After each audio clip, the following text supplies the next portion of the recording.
Let's go.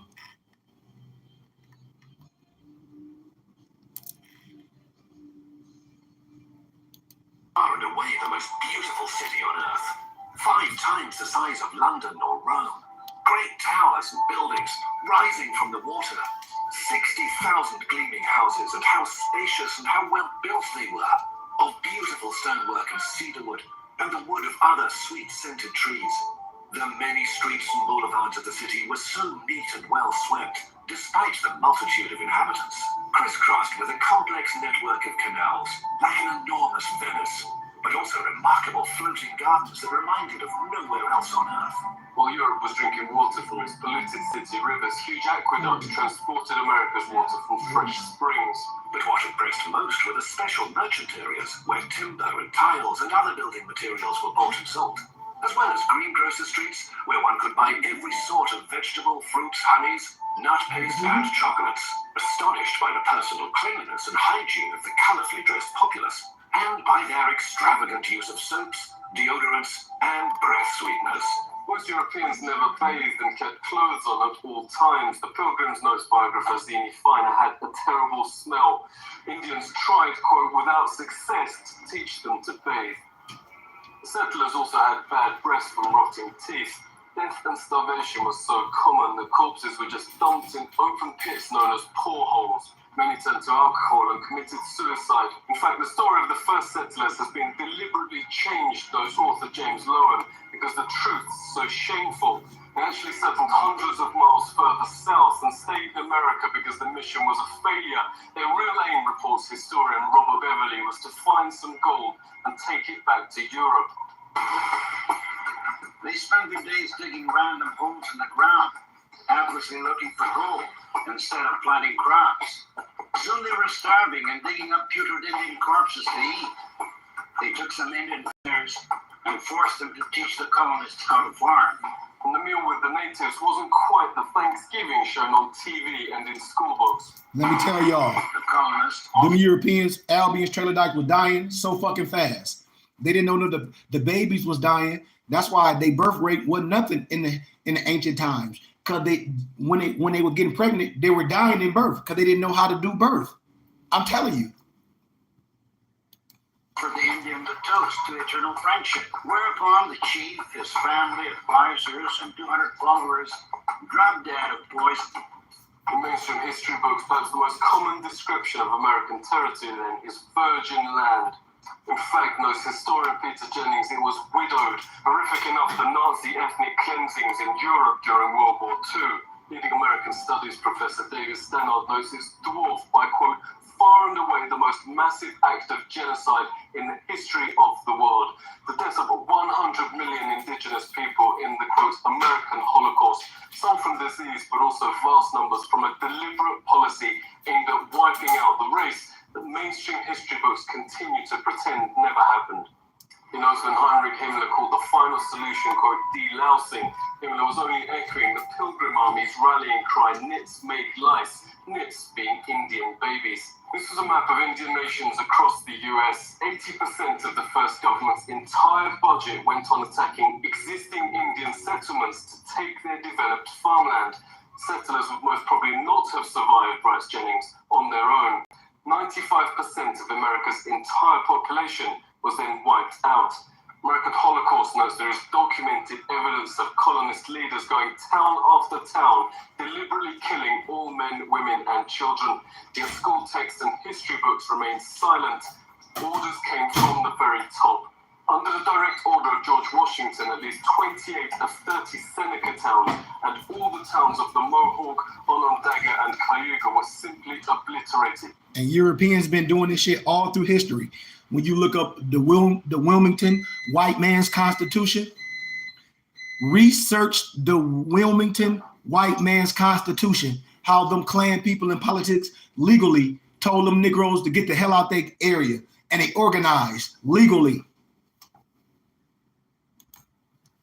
George Washington wrote, the Indian country, quote, must be destroyed. Thomas Jefferson called to, quote, pursue Indians to extermination. Nobel Peace Prize winner Theodore Roosevelt called beneficial the eradication of the native race. insistent that both genocide was official public policy, California Governor Peter Burnett, in his 1851 message to the legislature, extermination must continue to be waged until the Indian becomes extinct. another governor issued the public proclamation to, quote, pursue, kill, and destroy all Indians. A witness notes the ensuing bloodbath practically wiped out the native race. The whites should come down like wolves, men, women, and children, wherever they could find them. This war of extermination against the Aborigines is tending to the final extinction of the race. What reportedly saved the race from extinction was their use of slave labor. This extermination policy has proved so injurious to the interests of the whites. Indian labor is indispensable. Highly prized slaves were Indian girls as young as 3, said the Marysville Appeal, for fulfilling double roles of labor and of lust. The Pilgrims had hardly explored the shores 4 days before they robbed the graves of my ancestors and stole their corn, wheat, and beans. The Indians knew this fact, yet welcomed and befriended the settlers, little knowing that they would be killed by the settlers' guns. Yeah, so you see what they did, right? You see the real history. Check that book out if you can. Lies My Teacher Told Me. That's what they were talking about. So, I got that book for y'all too. I think I sent this to all my muftis. Lies My Teachers Told Me. So what I wanted to basically point out is how the Spanish described the cities when they came. How beautiful they were, how big they were, how clean they were. Right? Bigger, 5 times bigger than London. 5 times bigger than Rome. Imagine, 5 times bigger than Rome. Rome was pretty big. They conquered a lot of land. So 5 times big as Rome, that's the whole continent. That's the whole America, North, South, Central.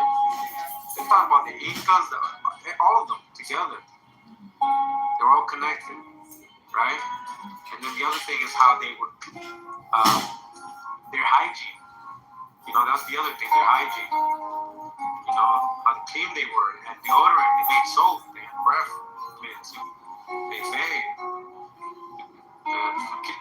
You know, the colonists, they stank. Europeans didn't bathe. They were nasty. You know, they didn't have that notion. Like, holy people would have, clean people would have, spiritual people would have.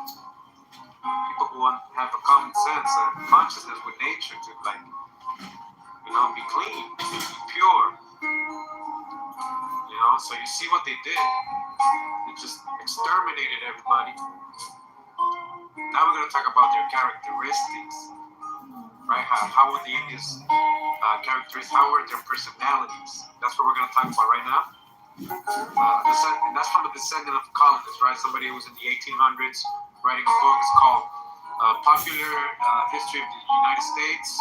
And let me show y'all. I don't want to go with my other books, but I'll show them in the next lecture. America being the latest and most accurate description of the New World. I'm not even going to open up the book because it breaks it down very simple. I'm showing you the film.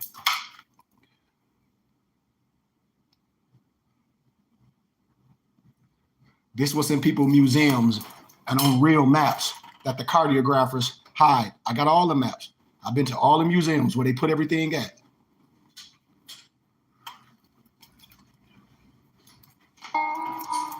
From Aboriginal to the present day by John Clark Ridpath, I believe, 1876. Regarding their characteristics, that's right. The Indians were strongly marked with national peculiarities. The most striking characteristic of the race was a certain sense of personal independence, willfulness of action, freedom from restraint. You hear that? They want to be free. They're independent people. They don't want to be ruled. To the red man's imagination, the idea of a civil authority which should subordinate his passions, curb his wills, and thwart his purposes was intolerable. Among this people, no common enterprise was possible unless made so by the currents of free wills. Okay? Intolerable. I know you feel like that too. It's intolerable. Injustice. No justice. Who was here before Columbus?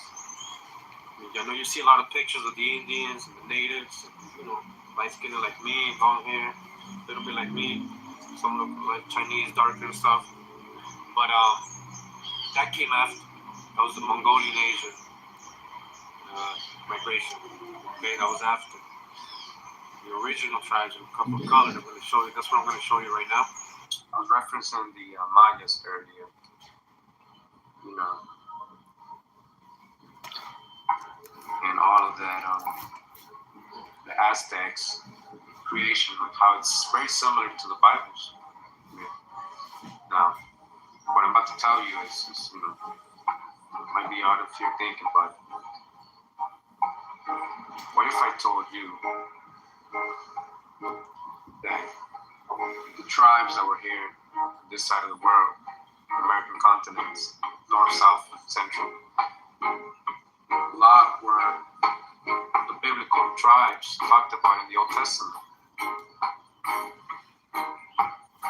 as well as in reference to the Hebrew ones, the Israelite tribes, the tribes of Judah, the tribes of, you know, the 12 tribes. So it says here, from etymology online, let's go right there right now. See what I'm showing you right here? Before so Yahweh, right? Or let's see, what do we call Jehovah, right? Etymology. Tinsel transliteration of Hebrew pentagram Yahweh using the vowel points of Adonai, my Lord. See Yahweh. Use Yahweh. Okay, so let's go to Yahweh. Okay, let's read this very carefully now. Yahweh, 1869 hypothetical reconstruction of the tetragrammation YHWH. See Jehovah, based on the assumption that the tetragrammation is the imperfective of Hebrew verb Hawa, earlier form of Hegel was in the sense of the one who is, he exists. And so it says here, I am that I am. It is the common English translation of the response that God used in the Hebrew Bible when Moses asked for his name, Exodus 3:14. It's one of the most famous verses in the Torah. And now I gotta add on. I am what I am is nothing. He gave his name, Aya Asher Aya. You know, so we're talking about palindrome words. I can take it deeper. When you see Haya, when I talk about a palindrome word, you see Yah to the right and you see Yah to the left. Yah and Yah. You put the Y in the middle, you see Yah to the right, Yah to the left. That's a palindrome word, aka that's the Yosos Somos code. I'll teach that in another lecture. Means existence. In Hebrew, a yeh is the first person singular imperfect form and is usually translated in Bible, English Bible says I am, or I will be, or I shall be. For example, Aya Asher Aya literally translates as I am who I am. No, it don't. No, it don't. Now, I'm being honest. Aya Asher Aya don't. It's I will be what I will to be. Aya Asher Aya. I understand the common aspect, but that's what people do. When I'm giving you initiate stuff, is I will be what I will to be. So I will to be what I will to be. So in the biblical scriptures, if it tell you to praise his holy name, what's the holy name? What's the name that the people gave themselves? What did the people call themselves? I always ask people that all day. What's the holy name? If it wasn't a J in the Hebrew dialect.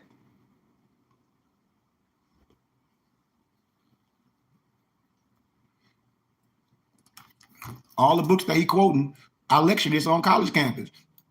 Most famous verses in the Torah. So it says here, in appearance, it is possible to render Yahweh as an archaic third-person singular imperfect form of Hayim, to be, meaning, therefore he is. Totally distinct from Hell, which can be used as simple. I gotta narrate. I want to show y'all what he's talking about is this right here, the history. Remember he'll talk about Ripat, right? By John Clark Ripat, The History of the World. That's what he's talking about when he was referencing one of the books. I have a whole library. being an account of the ethnic origin, primitive estate, early migrations, social conditions, and present promise of the principal families of men, together with a preliminary inquiry on the time, place, and manner of the beginning, compromising the evolution of mankind, the story of all races, complete in 4 volumes. This volume 1. Told you everything be in the libraries, and you be thinking something hidden. You got to be initiated, and you must have a guide. What's wrong with that? Now to refer to the creator died in general creation agrees. Where God is represented as speaking and hence as using the first person, I am. Other scholars regard the transcendental root of Hawa as more likely origin of the name Yahweh. Hawa is Heya. Earlier form of Heya, Hawa, Heya, Heya, Heya, Heya. Now sing with me. Heya, Heya, Heya, Heya. It ain't hey ya. Remember, I lectured this. It's hi-ya, hi-ya, hi-ya, hi-ya. Ain't no hey ya, nothing. Just like kumbaya. It don't mean come by here. It's stand up and arise. I can add on to it. That's why I said I'm in the flesh. He's doing a great work, but I'm adding on to the scholarship. Ain't no hey ya, hey ya. It's hi-ya, hi-ya, hi-ya, hi-ya, hi-ya, hi-ya, ya.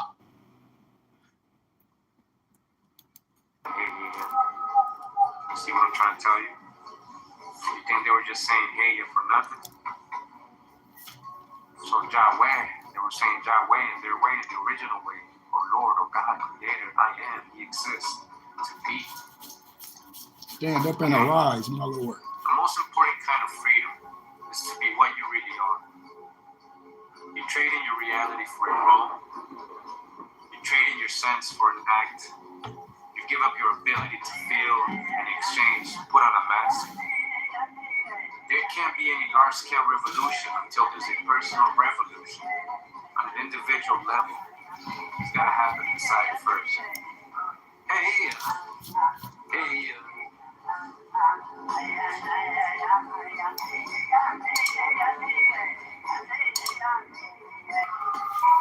So it says here, Webster's Dictionary, 1828, American, adjective pertaining to America. American, a noun, a native of America, originally applied to the aboriginals or copper-colored races found here by the Europeans, but now applied to the descendants of Europeans born in America. All right? I don't know if you guys just understood that, but I'll do it one more time. In Webster's Dictionary, 1828, American, originally applied to the aboriginals or copper-colored races found here by the Europeans. Copper-colored races. Copper-colored races. Hey, hey, hey, hey, hey. Hiya, hiya, hiya. Hiya, hiya. Copper-colored races. Ain't no Yahweh, it's Yahweh. The original inhabitants of America were of dark complexion, dark people. The lighter Asian Mongolians came later. Do you know your history? Do you know who you are? That's the back of the Olmec heads. The back of the Olmec heads. Continuing in the book, A Popular History of the United States of America from John Clark Ridpath. It says, beyond the Rocky Mountains are the Indian nations of the plains, the great family of the Shoshones, the Salish, the Klamaths, the Californians. On the Pacific slope farther southward dwelt in former times the famous races of the Aztecs and Toltecs. These were the most civilized of the primitive Indian nations, but at the same time among the most feeble and the best builders in wood and stone, but at least warlike of any of the Aborigines. Yeah, right. Such a brief sketch of the distribution of the copper-colored race in the New World. So again, such is a brief sketch. I'm going to show y'all something else. Remember when they crucified Jesus in a lot of the Hebrew scriptures, a lot of Jewish books, they have indigo. indigo is a darker color. Just like Bruins, the Boston Bruins, the Boston Blacks. Just like brunette. Brunette is black per se, or a darker color. Research what brunette really consists of. Of the distribution of the colored race in the New World. You know who you are. Can you remember?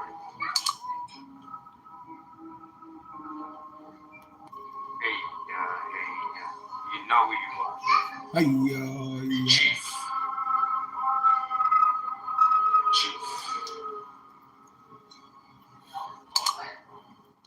Cut his hair off. They'll classify him as a Negro. Dark. This is their crimes.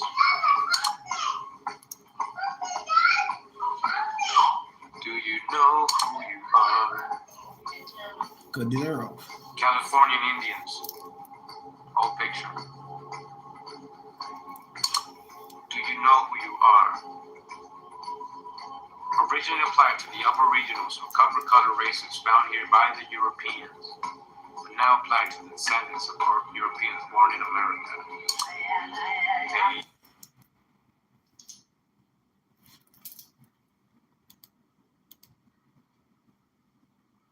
Applied to the Aboriginals or copper-colored races found here by the Europeans, but now applied to the descendants of Europeans born in America. Man, I don't know why I stopped right there. Oh, there we go. I just showing the faces.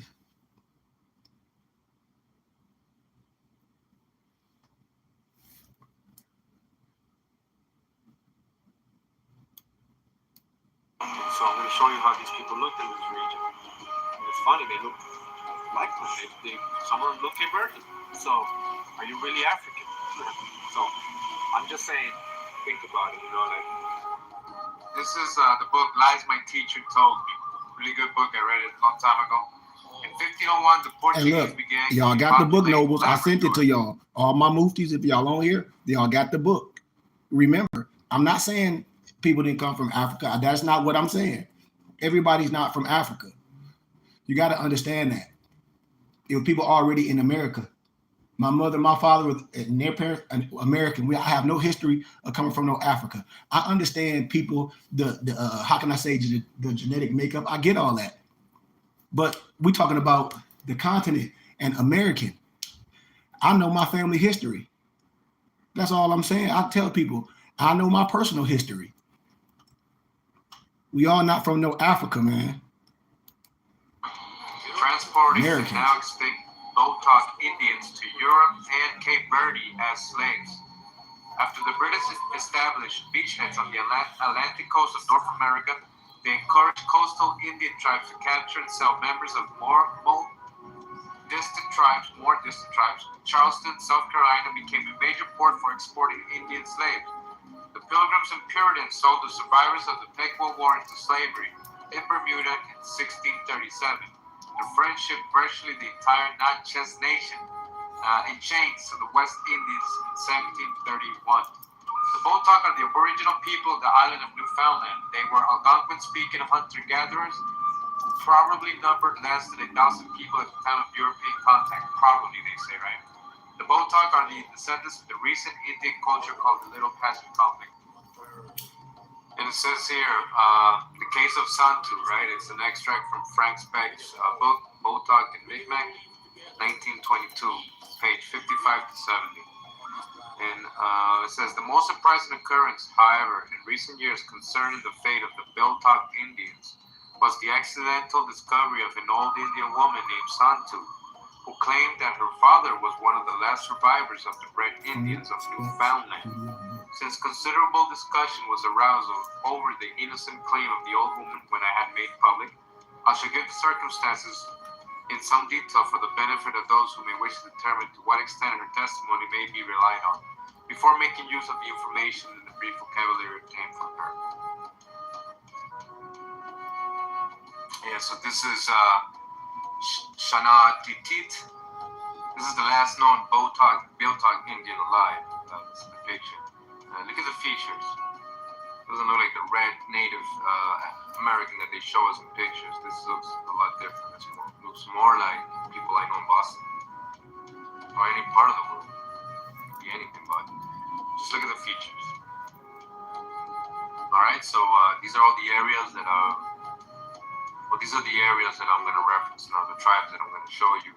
Not all of them, but I'll show you a little bit of the Wampanoag, the Narragansett, the Nipmuc, the Massasoit, the Shinnecock, the Montauk. We're also going to show you some pictures of the Martha's Vineyard native and the last Nantucket native. So if you want to research all the rest of them, just go ahead and do it on your own. You'll start seeing the features and what I'm talking about. All right, so this is the New England area. This is what the Pilgrims encountered.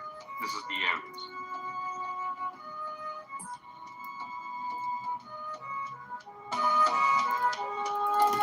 Let me show y'all something. Now, when you were talking about Frank Speck's, like they go one of Frank Speck's books, Art of Indian Tribes of Connecticut. When I said they had to write what they saw, and like I said, a lot of this stuff. When I said the European agree with me, they must. Here go the other book, 1915. And where did the other book at? I know I got the other one. Winnicott Myth. Let me make sure. I think I got that one too. Yep, I do got it. Here we go. When we talk about Fermain, there we go right there.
since the differences among the several Indian tribes are far less than has been supposed. Brenton argued, and he went on to assert that the Aztecs of Mexico and the Algonquins of the eastern United States were not far apart. If we overlook the objective art of architecture in one or two inventions, and to conclude that the American culture, wherever examined, presents a family likeness, which the more careful observers of late years have taken pains to put in a strong light. A common Indian culture had developed out of inherent features Brenton sought to show, and this culture had political system and architecture surpassing anything achieved by Africans or Polynesians, and a stone, clay, and wood artistry that stands next to, he says that of the white race, towards his race. Okay, so there you go. He's saying how they resemble the Algonquins, the Aztecs. All right, so why I wanted to show you this, why did I want to show you this? Because we're talking about orientation. At first, I had to get you to stop spinning. Now I need you to understand some history, some real history connected with the Bible and what, how it all fits together. Okay, so in the Larkin Museum in Lima, Peru,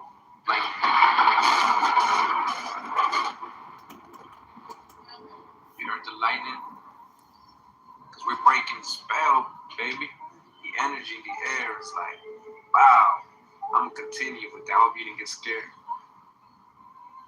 So it says in Lima, Peru, there is a photograph of the Inca nobleman and his son's painting with this quote from Garcia Lasso de la Vega below it. So what are we seeing here? Black, noble people, Incas. Hey. What is this? Depicting the Inca emperors, this panel from the Larco Museum in Lima, Peru, shows the last 7 Inca emperors. And if you notice, also the first European emperor of the Inca, the Holy Roman Emperor Charles V, a black man. Now we're gonna get into how in Europe everybody was dark skinned too. Okay, we're gonna get into that. I'm gonna show you that. I'm gonna show you this. Okay. So this painting can be dated back to the 1800s because the last 2 entries of Carlos III as the 24th Inca Emperor and his son Carlos IV, House of Bourbon, as the 25th Inca Emperor. So he reigned as King of Spain from December 14, 1788 to March 19, 1808. What are we talking about here? I'm gonna get into this right here. Japheth. Much of modern Russia, parts of modern Georgia, and the Caucasus region, Huns, ancient Masaka, Musaj, Moshi, Moscow, and Muscovy in Cappadocia, Moscow reflects the old name possible migration as far as South America. So it says, starts right here, goes off to Asia. Possibly the Moshe and cultures in South America, and now that Moshika languages in Peru.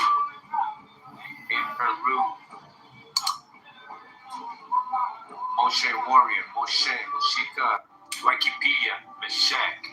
Well, in the Bible, Meshach and Meshach, Hebrew, prize or precious, is named after a son of Japheth in Genesis 10:2 and 1 Chronicles 1:5. Another Meshach is named as a son of Haran in 1 Chronicles 1:17. The son of Japheth, remember, Meshach. Genesis 10:151. Chronicles 1:17, Meshach, the Mosocheni, Greek, called them the Cappadocians, Onan, Turkey city Masaka, modern Kayseri, Turkey. A trace of the occupation of the high platform of Asia Minor by this people is found in the old name for the great capital city called in later times Caesarea, right, which was Masaka. Josephus speaks of this town as founded by the Meshach, the son of Japheth, whom he makes the progenitor of the Mosecheni, or Moshi, the Mosecheni, or the Moshi, and the Mosocheni were founded by Moshe, now they are Cappadocians. There is also a mark of their ancient denomination still to be shewed, but there is even now among them a city called Masaka. Masaka, remember that, Masaka, which may inform those that are able to understand that so was the entire nation once called. So the entire nation was once called Masaka or Mosak, right? Meshek, Mosak, Meshek, the whole nation. For there is even now among them a city called Masaka, which may inform those who are able to understand that so was the entire nation once called. So they're saying that they were called Meshek, Meshek, Meshek, right? Meshek. We're going to hear about the Meshika and the Moshe people, Meshek. We're going to learn about the Phoenicians speaking Meshika and the Incas speaking Meshika and the Aztecs ancient name. Learn all that. So it continues here, which means drawing out. Sons for Dida and Saturn and Shiv by C. Nelson.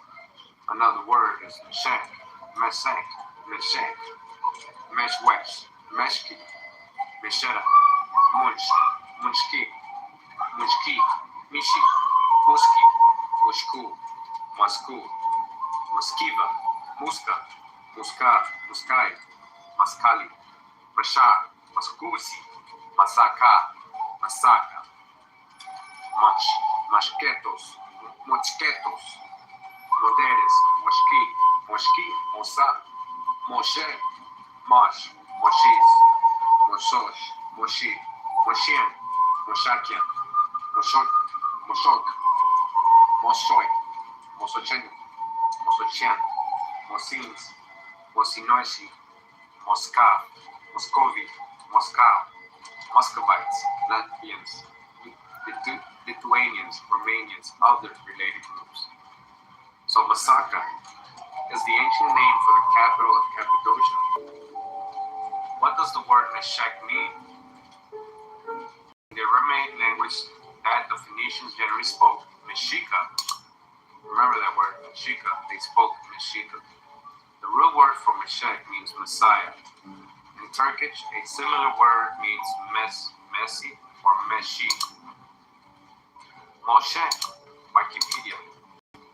Moses or Moshe is a male given name after the biblical figure Moses. According to the Torah, the name Moses comes from the Hebrew verb meaning to pull out or draw out of water. So to pull out or draw out. Where do we see that? Let's go back. Meshek, drawing out. Meshek, drawing out. What does Meshek mean? What does it mean? It's Messiah. Messiah. Moshe. Right? Meshek, Moshe. Moses. To draw out. Meshek, Moshe. But what? The story of the Aztec. Now, this is why I keep bringing you back to the Americas. Remember, I showed you who the copper-colored people were, right? The American dictionary says, right? The story of the Aztec Exodus to what is now Mexico City contains elements that are unmistakably like those of the Moses myth. For example, the Aztecs were enslaved for a number of years by the evil king. Then a prophet, Meshi, led them on their search for the promised land. Meshi, almost like the Hebrew Moshe, Moses. Okay, so it says here, here's the account of the migration of the Aztec by historian Fray Diego Duran. In the year 1193, after the birth of our Redeemer, Jesus Christ, the Aztec nation reached this land. These people, like others who populated the country, departed from the 7K land. The people were called Aztec, which for whiteness. They were also called Mesitin or Mexicans, in honor of the priest, Lord who guided them, Mexic, right? Mexicans. So it says, we at the Americas know them as the Mexica. Mexica. What did the Phoenicians speak? In the Arabic language that the Phoenicians generally spoke, Mexica. We of the Americas know them as Mexica. Who are the Mexica? Mexican. Mexica is their Nahuatl name. And Michoacan in Mexico. Moshe or Mexica in Peru. Mosquito in Nicaragua. Here in the United States, they are called Muskegon, Muskogee, Michigan, Mohica, etc. The Hopi origin myths speak of the Muskie, where they once lived. Right, so we remember, right, Meshach, right, the son of Japhet, Meshach, right, they ruled India, Asia, all those areas. It seems that they were following a certain migration path because they were able to trace it to South America and the American tribes. So again, Meshach, right, Meshach, Mexica.